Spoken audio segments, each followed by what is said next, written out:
আগামী 12ই ফেব্রুয়ারি 2026 দেশের ত্রয়োদশ জাতীয় সংসদ নির্বাচন অনুষ্ঠিত হতে যাচ্ছে।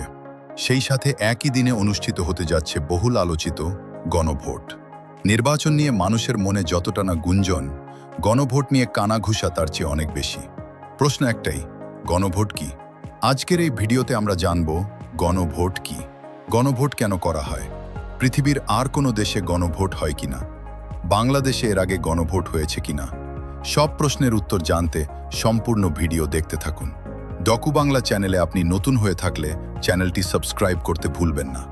চলুন শুরু করা যাক। প্রথমেই আমরা জানব গণভোট কি। গণভোট গণভোট হলো এমন একটি সরাসরি গণতান্ত্রিক প্রক্রিয়া যেখানে রাষ্ট্রের কোনো গুরুত্বপূর্ণ বিষয়ে সাধারণ জনগণ সরাসরি ভোট দিয়ে সিদ্ধান্ত নেয়। সহজভাবে বললে, সংসদ বা সরকার একা সিদ্ধান্ত না নিয়ে কোনো বড় ইস্যুতে জনগণের মতামত জানতে ভোটের আয়োজন করলে সেটাকেই গণভোট বলা হয়। উদাহরণ হিসেবে মনে করেন, একটা দেশের সরকার দেশের সংবিধান পরিবর্তন করার সিদ্ধান্ত নিল। তখন জনগণের মতামত জানার উদ্দেশ্যে একটি গণভোটের আয়োজন করা হলো, যেখানে একটি প্রশ্ন ছুড়ে দেয়া হলো, আপনি কি প্রস্তাবিত সংবিধান সংশোধনের পক্ষে? ভোটাররা হ্যাঁ অথবা না ভোটের মাধ্যমে তাদের মতামত জানাবে। সেখান থেকে সংখ্যাগরিষ্ঠ মত অনুযায়ী সিদ্ধান্ত হবে। গণভোট সাধারণত যেসব বিষয় হয় সেগুলো হলো সংবিধান সংশোধন, রাষ্ট্রের মৌলিক কাঠামো পরিবর্তন, স্বাধীনতা, স্বায়ত্তশাসন বা রাষ্ট্রীয় সীমান্ত সংক্রান্ত প্রশ্ন, বড় কোনো জাতীয় বা আন্তর্জাতিক চুক্তি। এখন অনেকের মনে প্রশ্ন জাগতে পারে, পৃথিবীর আর কোনো দেশে কি গণভোট হয়? এর সহজ উত্তর হচ্ছে হ্যাঁ, বাংলাদেশের বাইরে পৃথিবীর বহু দেশেই গণভোট হয়। নিচে উল্লেখযোগ্য কিছু দেশের উদাহরণ দিচ্ছি যেখানে জাতীয় বা আঞ্চলিক গুরুত্বপূর্ণ সিদ্ধান্তের আগে গণভোট হয়েছে। 1 সুইজারল্যান্ডে 600 বার, যা বিশ্বে সর্বাধিক গণভোট।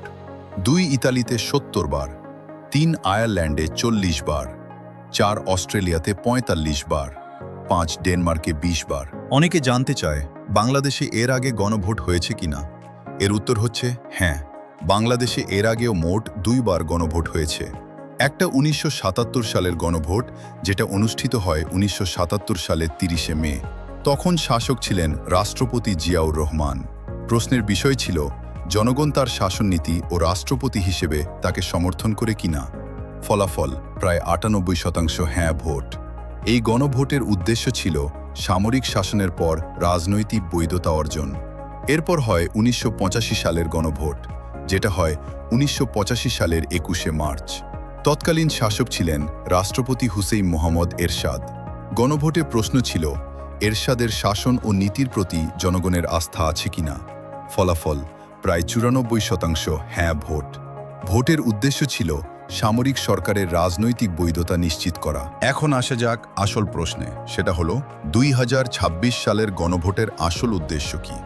2026 সালে বাংলাদেশে অনুষ্ঠিতব্য গণভোটের আসল উদ্দেশ্য হল দেশের সংবিধান ও সরকারি কাঠামোতে ব্যাপক সংস্কার ও পুনর্গঠন নিয়ে জনগণের সরাসরি মতামত নেওয়া, যাতে ভবিষ্যতে রাষ্ট্রের শক্তি ভারসাম্য, প্রশাসনিক স্বচ্ছতা এবং সাংবিধানিক প্রতিষ্ঠানগুলোর স্বাধীনতা নিশ্চিত করা যায়। এর প্রধান উদ্দেশ্য মূলত জুলাই জাতীয় সনদ বাস্তবায়নের অনুমোদন। অর্থাৎ গণভোটে দেশের নাগরিকদের প্রশ্ন করা হবে যে তারা জুলাই জাতীয় সনদ, সংবিধান সংশোধন বাস্তবায়ন আদেশ 2025 এবং এর অন্তর্ভুক্ত সংস্কারগুলোর প্রতি সম্মতি জানাচ্ছেন কিনা।